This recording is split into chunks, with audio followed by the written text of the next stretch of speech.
Ring 4, November 22nd. Watch only on DAZN. Well, Saturday night you'll see why for sure. But, you know, I really can't wait for this show. I can't wait for this fight. I can't wait for social media. I've never seen so many experts in my life come out and tell Devin what to do and tell Brian what to do, and then see what they say after the fight, because they're all going to be wrong. It's one of the, you know, it's the best fight in the welterweight division. Whoever wins this, I can't wait to see who doesn't call out the winner. But, you know, it's been a trip the whole time. We're very confident in what Brian Norman can do. Bill Haney's been selling this fight from start to finish. He's a trip, man. He's one of a kind. He kind of reminds me of the captain of the Titanic who's bragging that he saw the iceberg. Well, Brian Norman's the iceberg, and we know how that worked out for everybody. So we can't wait for the bell to ring Saturday night. All right, let's bring in Brian Norman Jr.'s trainer, his father, Brian Norman Sr. We expect the fight to be outstanding in the ring, but outside of the ring, the buildup has been just as exciting, especially the back and forth between you and Bill Haney. You guys were going at it just a few minutes ago. You said your son's going to knock out Devin in the ring, and you've already knocked out Bill Haney verbally. Why is there so much animosity between you two? Listen, first of all, I know Carl may not know or keep up with everything, but Bill been missing. Everybody know he been missing. You understand what I'm saying? Bill was missing for 2 months. Bill will come back, he'll get beat up, he'll go away again. Bill come back, he say he locked in, he say he locked in. Man, you're looking for excuses. We're not worried about that. You understand what I'm saying? Brian Norman Jr., it's time for him to show who he really is. Devin Haney is the perfect opponent to show who he really is. We know his accolades. We know all of his, everything that he's achieved or whatever else. I think he's tailor-made for Brian Norman Jr. to beat, and I think he's tailor-made for Brian Norman Jr. to become a star. I think this whole situation, the table is set, and all Brian Norman Jr. got to do is go eat. That's it. All right, let's let Bill Haney have the mic now. I'm sure you have plenty to say about Brian Norman Sr. and Brian Norman Jr. Well, first, I want to thank Allah for this opportunity. It's been quite a journey, and I'm going to ask for all the patience in him to give me to not just go in on that clown over there. You dig what I'm saying? But first, let me acknowledge the star-studded cast, both on the stage right now and those that's behind the stage that make this thing happen. I've had quite some mentors in this business. I see Jay over there, you know what I mean, with Abdullah Mason, a tremendous talent who's fighting for a championship, something that dreams are made of. He comes from a great family of boys and men that's been standing on business, and now they have their opportunity. Of course, you got the Benavidez's who paved the way and trailblazed the way for guys like us to be independent. He started at like 16, 17, and I've been tapped in with Benavidez from the beginning. And you got Tunde. That's right, brother. He fought to be up on this stage. His name wasn't up on here, but he represents this shit. And the clown over there, you dig what I'm saying? He came for the show, but he's going to get his in a minute. You know what I'm saying? So Tunde and Anthony Yard, I knew them from coming to the Mayweather gym across the pond, and Tunde learning the game from Floyd and them and putting it down. So to see them on the stage and them two families getting a bunch of money means a whole lot to me. Reno, you speak for yourself, and what he's doing in boxing behind the scenes with Turki Al-Sheikh, and giving us the opportunity. The one thing, when I met Turki, I said, listen, I don't know what everybody else got to say to you, but I need to tell you we've been getting robbed. And I said, listen, if you work with my son, you're going to see someone that's standing on business and willing to make all the sacrifices to be the kind of fighter that you want backing up Riyadh season. So here we are. They have a great relationship. That Devin is standing on business, just like Reno said, and it didn't matter who it was. You know what I mean? We wanted the opportunity to be here, and we want the max money. You know what I mean? That's what this business is about. Because taking punches, there comes a time when you have to rely on what you've invested in and made happen. You know what I mean? So now, with that, let me get to the clown over there. Now, Devin has fought 3 champions to become the fighter that he is. We went across the pond to Australia and they said that I couldn't come. And he said, well, Dad, I'm going to bring the belt back. That was one of the most impressive times in my life that this man had did. And I knew that he was full grown and on his own.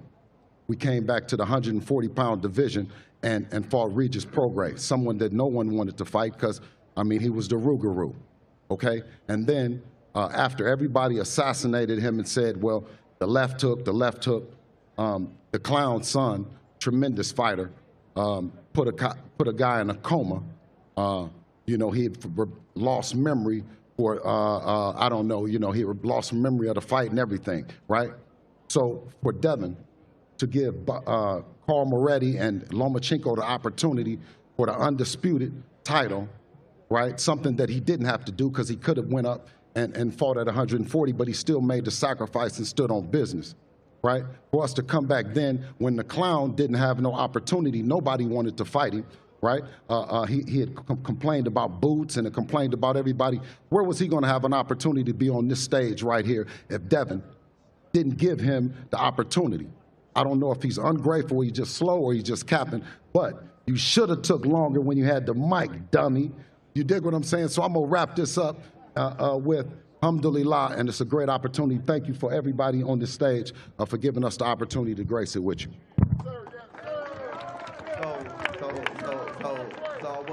I want to say, thank you, Bill, for that bullshit ass speech. So check this out right here. So hold on, check this out right here. You got a man in Bill Haney who literally just said to me, who was gonna fight my son? Not to mention this fight with Devin Haney was made 7 days after my son just made the knockout of the year. Less than 7 days. So what the hell do you mean who was gonna fight my son?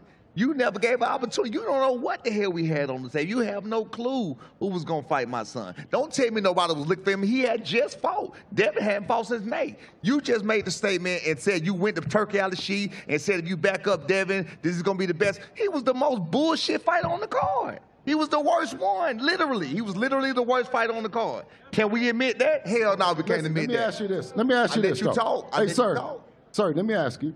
Is your son the best fighter at 147 pounds? Is he the most dangerous and feared fighter at 147 pounds, sir? Absolutely, but we already know that. We was talking about that. Let's keep it right. Let's keep it right. We was talking about that. See, listen. Here's the problem. Wait, let me tell you the problem. What happens? See, what you did was you brought a bunch of goopy hoes, all your fellas that you paid to bring. You brought a bunch of goopy hoes, and now what they're doing is they fucking the whole press conference up for you and me. That's what they're doing. We trying to get active. They trying to do all they look. They trying to get some money from us. If you want to put something on the table for me and him to wrestle on this motherfucking stage, then just let it be known, and we can get to it. Other than that, let's get to having a great night in boxing. The last time social media heard, Bill Haney said, "I'm gonna make my pro debut against you on the undercard." Come on, let's see right now. Well, let's go then. What we gonna do? What the hell we gonna do? Look at it. He high. He high. He high. He high. He high. He high. Man, come on, bro. What we talking about? All right, who wants to hear from their sons? Anybody here want to hear from the guys actually fighting on Saturday night? Hey, hold on. Listen. You supposed to be fighting me, Bill. Okay. You supposed to be fighting me. When we gonna fight? Okay, listen. Right now, if you want to. But listen, let me just say this. You said it was on site, Negro. I done seen you 5 times. Okay. Shout out to the professionalism in this guy to come out when he did. This is amazing town. We've been here since November the 1st, right? And what we have is what we call when you get acclimated in Saudi, we got that bounce. You dig? Now tell him, let's see that bounce over there. Stiff as boards over there, you dig? November 22nd, my son gonna punish him. All right, let's hear now from Devin Haney. Devin, for the first time in your career, I believe, you are the underdog in this matchup. Do you feel everything you've accomplished in your career that you should be the favorite? Not anymore. I think it was an update in the odds. No, sir, he's still the underdog. He's still the underdog. Check again. No, alhamdulillah, I'm happy that to be here. I thank Allah for this opportunity. I thank His Excellency Turkey Al-Sheikh for giving me this opportunity to be fighting here in Riyadh. This is a dream come true of mine. A dream come true of mine to be fighting for another world title.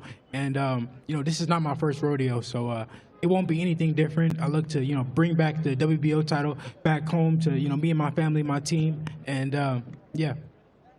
All right, Brian, Devin has fought and beaten 7 world champions. To my knowledge, you haven't fought a single champion in your career yet. What do you say to those who believe you're not ready to deal with someone of his caliber? First thing first, this is a wonderful fight card, and got to thank everybody that made this fight happen. That's Turkey Al-Sheikh, His Excellency, Ring, my father, Bob Arum, Top Rank. I appreciate y'all for making this fight happen, and I truly feel like either you got it or you don't. Of course, he has fought. He has did wonderful things in his time period and what he had going on, but it's time for another face to come up here and do his own thing, and that's where that boy Brian Norman Jr. step in at. Well, you said in Devin's last fight against Jose Ramirez that he ran so much he had to change shoes because they ran out of grip. That said, he won basically every round of that fight. How do you plan to force him into exchanges with you when other fighters haven't been able to seem to do that? I mean, it's only so far you can go. We in the box. It's not like he could just run forever, so no matter if he run or he stay there, no matter what, the boy going to sleep. And Devin, what's your strategy for Brian? He says there's no way that you're going to stand in the pocket and exchange with him. Is that true? Yeah, I mean, we fight everybody, different. Like I said, this is not my first rodeo. I fought Ramirez different than I fought Loma. I fought Loma different than I fought Regis. So the world got to see, what game plan me and my team has drawn up and how I'm going to beat this guy.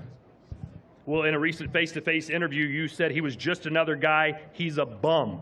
Why do you feel that way about him? No, I think he's a great fighter. Well, there you go. Well, Devin, what's your prediction for Saturday? Devin Haney, WBO champion.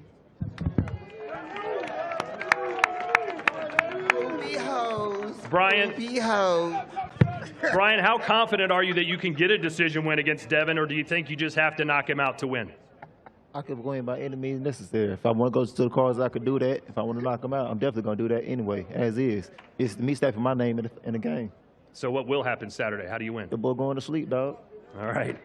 Well, good luck to you. Here they are, first face-off, ladies and gentlemen, 12 rounds of boxing for the welterweight championship of the world, sanctioned by the WBO. Undefeated versus undefeated. Somebody's has got to go. The challenger, two-time world champion Devin the Dream Haney. The reigning and defending undefeated champion, Brian Norman Jr., the assassin number 2.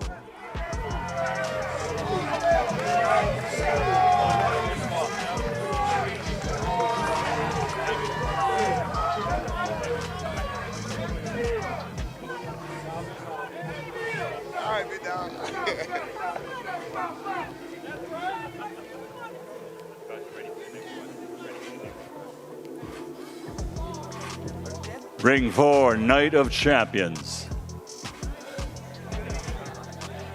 The feature bout of the evening, 12 rounds of boxing for the light heavyweight championship of the world, the unified title for the WBC and WBA.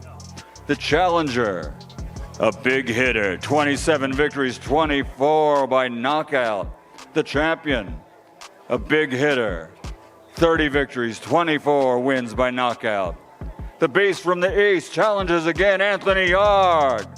And from Phoenix, Arizona, the Mexican monster, David Benavidez.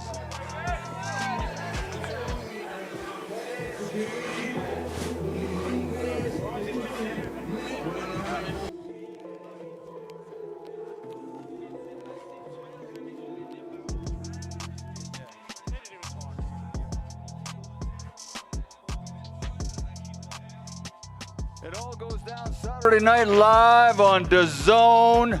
If you can't be here, go to DAZN.com and tune in on us. Once again, the challenger, the beast from the east, Anthony Yard, against the undefeated world champion. 30 victories, 24 wins by KO, the Mexican monster, David Benavidez.